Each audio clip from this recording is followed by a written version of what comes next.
Olá, pessoal do nono ano. O nosso próximo assunto de física será condução, irradiação e convecção.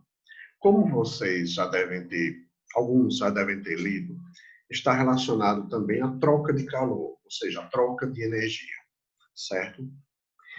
Por isso que essas relações de condução, irradiação e convecção estão ligadas diretamente ao próprio calor, certo? Como vocês estão vendo aí na figura, e nós vamos ver, de acordo com o passado slide, sobre esse conteúdo. A primeira parte que nós vamos trabalhar será a condução. Como você pode ver pelo próprio nome, condução térmica é aquele que conduz energia, certo? Ele não precisa estar em contato diretamente com aquela fonte de calor, certo? Ele é um elemento no qual você pode ter que ele vai conduzir o calor até chegar a um corpo específico, certo? No caso, se ela é uma condução térmica, está ligada diretamente à energia térmica, se houver realmente a condução, como vocês estão vendo na figura, certo? No caso, você está vendo que ele, o elemento aqui, será o condutor de calor, certo? Esse aqui é a fonte e aqui, no caso, seria o receptor do calor. Então, esse daqui, esse elemento faz a condução, como você pode ver um pedaço de ferro, por exemplo, que o ferro é um dos condutores também de calor.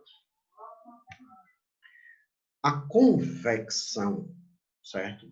É a transmissão de calor que ocorre através de massas fluidas, certo? De fluidos.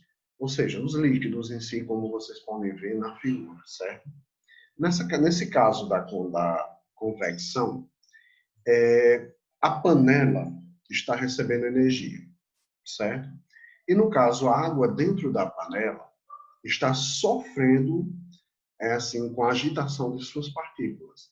Então, vai trocar de posição, no caso, ficando frio para depois ficar quente. Então, o quente está sendo na parte de baixo, que vai trocando essa posição até chegar a todos ficarem totalmente com a temperatura que o fogo faz com que ela fique, ou seja, tudo quente. O próximo é a chamada irradiação térmica, certo? É a propagação de energia que não necessita de um meio para se propagar, certo? Para que aconteça.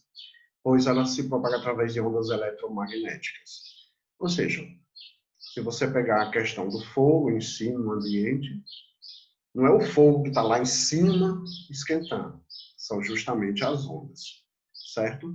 No caso de você ouvir radiação, certo?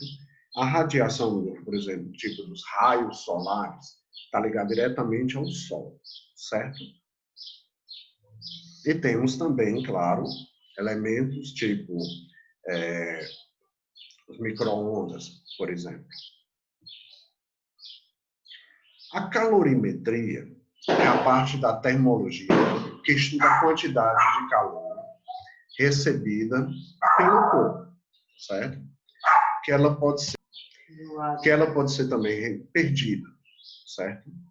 Então, ela pode tanto receber como perder na relação da temperatura, certo? Aquela parte da termologia, quando nós vamos falar da quantidade de calor. O que é essa quantidade de calor? A quantidade de calor recebida ou servida por um corpo, ele sofre variação de temperatura sem que haja mudança de fase. Por isso que ela é chamada de calor sensível, certo? A fórmula da quantidade de calor é essa que vocês estão vendo.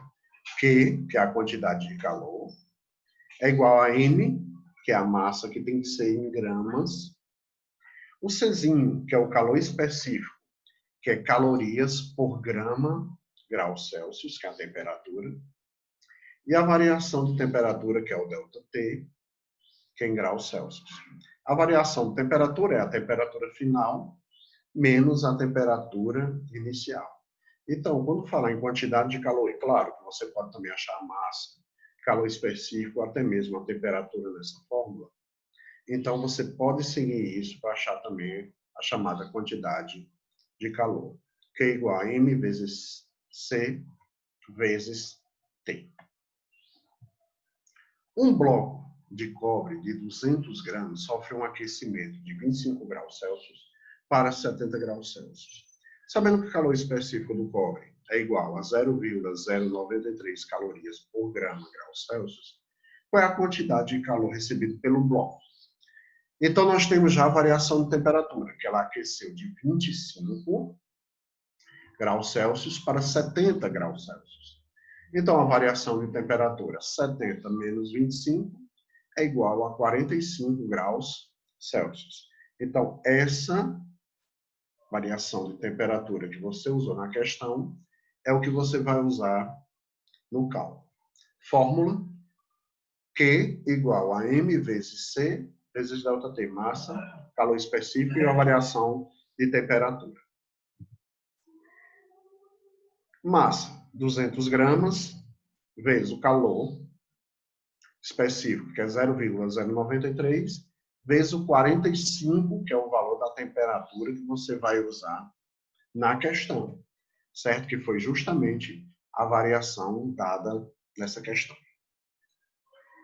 Então, a resposta, se você multiplicar 200 vezes 0,093 vezes 45, você tem 837 calorias, certo? Você pode usar o termo calorias também para definir a quantidade de calor, certo? O calor latente é a grandeza física que é relacionada à quantidade de calor que uma unidade de massa de determinada substância deve receber ou ceder para mudar de fase, ou seja, passar do sólido para o líquido, do líquido para o gasoso e vice-versa. O outro, não há mudança de fase. No calor latente, há mudança de fase, certo? A fórmula L, calor latente da substância, igual a quantidade de calor dividido pela massa da substância aquecida ou resfriada, ou seja, que recebeu o aquecimento ou resfriamento, no caso relacionado à temperatura. Inicialmente em estado líquido, um corpo com massa igual a 40 gramas é resfriado e alcança, devido ao resfriamento, o estado de fusão. Sabendo que a quantidade de calor é 1.200 calorias, determine o calor latente de fusão desse corpo, certo? Se você lembra bem, você estudou já essa parte de fusão quando nós fomos ver aquela questão da escala termométrica. Nós temos o ponto de fusão e o ponto de ebulição, certo? Então, temos L igual a Q sobre N. A quantidade de calor, 1.200. A massa, 40. 1.200 dividido por 40, o calor latente será de 30 calorias por grama, certo? Calorias por quê? Quantidade de calor, que é o Qzão. E grama, por causa da massa, que no caso tem que ser dada em grama. Então fica 30 cal por grama. E aqui só uma questão só simples, referente à caloria. Define-se caloria como sendo a quantidade de calor necessária para que 1 grama de água pura, sob pressão normal, tenha sua temperatura elevada de 14,5 graus para 15,5 graus, certo? No caso, graus Celsius. Então, se tiver essa questão de elevação de temperatura, eu só coloquei essa questão referente. A gente usa muito também a caloria, o símbolo cal. Mas a unidade de calor no sistema internacional é o joule, certo? Então, haverá situações que você pode encontrar tanto caloria quanto joule, certo? Então, qualquer dúvida que você tenha tido nessa aula ou em aulas anteriores sobre o assunto, É só perguntar, certo? Não esqueça de fazer a atividade referente ao do livro que nós vamos colocar para vocês resolverem valorar ponto.